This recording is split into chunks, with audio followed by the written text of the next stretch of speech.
Hello everyone and welcome once again to your own channel Raghuvesh learning zone. Dear students, हम पढ़ रहे थे tenses और हम आ गए थे अपने मॉड्यूल सेकंड में जो कि है पास्ट टेंस। पास्ट टेंस में हमने लास्ट वीडियो में पढ़ा था पास्ट इंडेफिनिट टेंस और we can say that past simple tense. आज हम पढ़ने वाले हैं पास्ट कंटिन्यूअस टेंस।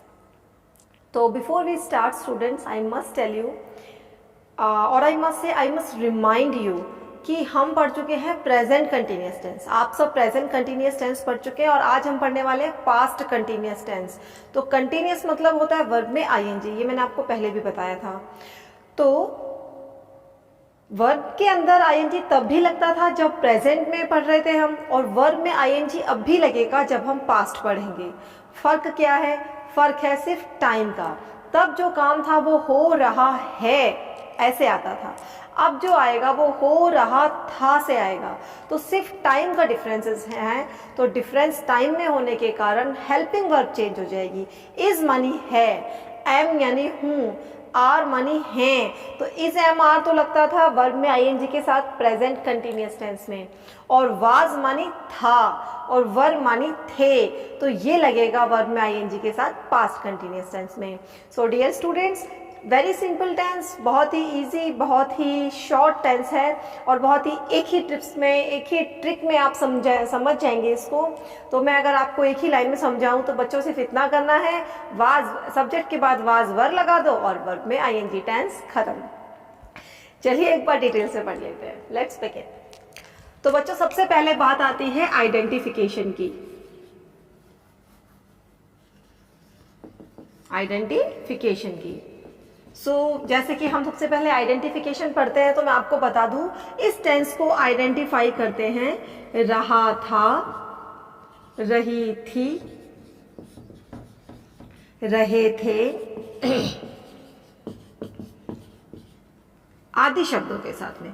और काम का लगातार पास्ट में होने का पता चलता है कि जो काम है वो लगातार चल रहा था, आज की डेट में नहीं चल रहा है, not in this present scenario, अब नहीं चल रहा है, पहले चलता था काम।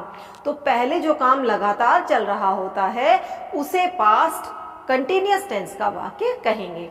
फॉर एग्जाम्पल, वह घर जा रहा था, वह घर जा रहा था मतलब अब नहीं जा रहा है, at a point of time, एक समय पर वो घर जा रहा था, तब वो काम कंटिन्यू हो रहा था, है ना। चलिए ये तो हो गई इसकी पहचान। बात कर लेते हैं एफर्मेटिव सेंटेंस की। तो बच्चों एफर्मेटिव सेंटेंस में आपको क्या करना है, आई, इसको हम अलग कर देंगे अब की बार। मैं आपको कहती ना आई को कई बार हम अलग कर देते हैं। जैसे कि प्रेजेंट कंटिन्यूअस टेंस में हमने क्या किया था, आई के साथ में हमने लगाया था एम, ही शीट के साथ में लगाया था इज, और वी यू दे के साथ में लगाया था आर। अब हम क्या करेंगे, आई और ही शीट इसके साथ में हम लगाएंगे वाज, और क्योंकि कंटिन्यूअस है तो वर्ब में आईएनजी। आई होप आपको ये बहुत आराम से समझ में आ गया होगा, क्योंकि पास्ट कंटिन्यूअस टेंस है। कंटिन्यूअस का तो मतलब ही होता है वर्ब में आईएनजी। तो आपने आई के साथ और ही शी इट के साथ लगा दिया है वर्ब में आईएनजी। तो बच्चों क्या ध्यान रखना है, आई और ही, शी और इट, इन सब के साथ आपको क्या यूज करना है, आपको यूज करना है was, और वर्ब में आईएनजी। अच्छा, फिर वी यू दे के साथ क्या करेंगे, जो प्लूरल सब्जेक्ट होते हैं जैसे वी, यू और दे, इस तरह के जो सब्जेक्ट आ जाए तो इनके साथ आपको लगा देना है वर्ब, और वर्ब में आईएनजी, इस तरीके से। अच्छा, बात करते हैं अगर सेंटेंस जो है नेगेटिव हो, वह घर नहीं जा रहा था, है ना। तो एक बार मैं आपको इस टेंस जो हमने सेंटेंस लिया है इसको ट्रांसलेट करके बता देती हूँ कि अगर आप इसको ट्रांसलेट करेंगे तो ये कैसे बनेगा। देखिए, वह घर जा रहा था। सबसे पहले हम क्या देखते हैं, सब्जेक्ट देखते हैं। कोई भी चीज अगर आप हिंदी से इंग्लिश में आप ट्रांसलेशन करने जा रहे हैं तो बच्चों सबसे पहले आपको सब्जेक्ट ढूंढना होता है। सब्जेक्ट है इसमें वह, तो वह को लिख दीजिए ही, लड़का है रहा था इसीलिए हमने ही लिख दिया है, ठीक है, ही। उसके बाद सब्जेक्ट के बाद हम क्या लेते हैं, हेल्पिंग वर्ब। इस टेंस के हेल्पिंग वर्ब है वाज और वर। वाज तो इधर देखो आई और ही शीट सिंगुलर के साथ लगती है और वी यू दे जो है इनके साथ में वर लगता है, तो हम क्या करेंगे, ही के साथ में वॉज लगाएंगे, ठीक है। अब आ गई हेल्पिंग वर्ब। अब हम लेंगे वर्ब, जा रहा था। वर्ब जाने को बोलते हैं गो, और क्योंकि कंटिन्यूअस है तो वर्ब में आईएनजी, गोइंग। कहाँ जा रहा था, घर, घर को बोल दो होम।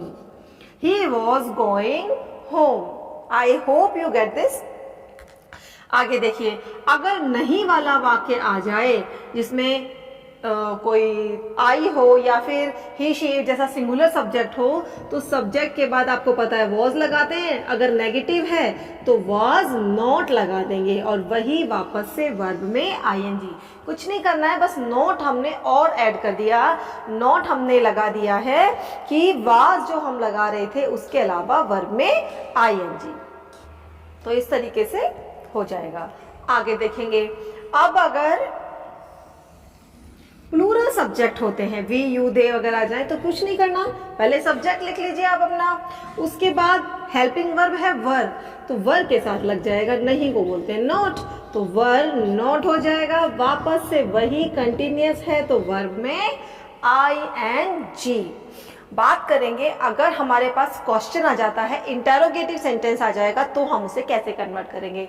मैंने आपको बहुत बार पहले भी बताया है और फिर बता रही हूँ, अगर इंटेरोगेटिव सेंटेंस आता है तो आपको क्या करना पड़ता है, सब्जेक्ट और हेल्पिंग वर्ब अपनी प्लेसेस को चेंज कर लेंगे। सब्जेक्ट चला जाएगा हेल्पिंग वर्ब के प्लेस पे और हेल्पिंग वर्ब जो है वो आगे आ जाएगा सब्जेक्ट के प्लेस पे। देखो अभी हमने यहाँ से सब्जेक्ट से शुरू किया, यहाँ भी देखो शुरू में सब्जेक्ट है, सब्जेक्ट के बाद वॉज हेल्पिंग वर्ब है, सब्जेक्ट के बाद वर हेल्पिंग वर्ब है। अब अगर क्वेश्चन वाले में जाएंगे तो हम कर देंगे पहले वाज आएगा, फिर सब्जेक्ट आएगा, फिर वर्ब में आईएनजी। इसी तरह अगर प्लूरल सब्जेक्ट्स हैं तो क्या करेंगे, पहले वर आ जाएगा, फिर सब्जेक्ट आएगा और फिर वर्ब में ING, question mark. Easy. So this is the way to translate past continuous sentences from Hindi to English. Now let's look at some sentences. हम कुछ instances देख लेंगे, तो आपको ये ध्यान रखना है, सिंपल सी है, was और were हेल्पिंग वर्ब लगाना है और वर्ब में ing लगाना है। अगर नहीं वाला वाक्य आ जाए तो was या were जो भी है उसके पीछे not लगा दो, and simple is that. चलिए देख लेते हैं, वह घर नहीं जा रहा है, पहले वह घर जा रहा था, सॉरी वह घर जा रहा था, ही वॉज गोइंग होम, ये हमने कर लिया था, है ना। अब हमें करना है वह घर नहीं जा रहा था, तो आपको क्या करना है, ये आपका सब्जेक्ट, ये वॉज हेल्पिंग वर्ब, इसके पीछे हमें नॉट लगा देना है, he was not going home. क्या वो घर जा रहा था, क्या से शुरू हो रहा है, तो ये हेल्पिंग वर्ब चली जाएगी सब्जेक्ट की जगह, सब्जेक्ट चला जाएगा हेल्पिंग वर्ब की जगह। वॉज ही गोइंग होम, क्या वो घर जा रहा था, वॉज ही गोइंग होम। क्या वो घर नहीं जा रहा था, तो was he not going home. Got it. क्या वे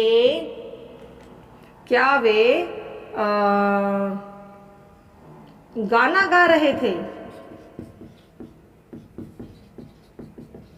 क्या वे गाना गा रहे थे।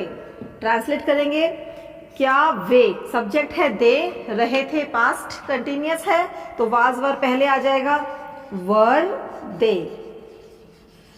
दे सिंगिंग, वर्ब में तो आईएनजी रहेगा, वर दे सिंगिंग सॉन्ग, क्या वे गाना गा रहे थे। क्या वे गाना नहीं गा रहे थे, were they not singing song. तो डियर स्टूडेंट्स, ये था past continuous tense, very easy. Was और वर्ब लगाना है आपको सब्जेक्ट के बाद में, वाज या वर्ब में से एक और वर्ब में आईएनजी। सो आई होप आपको ये टेंस समझ में आया होगा।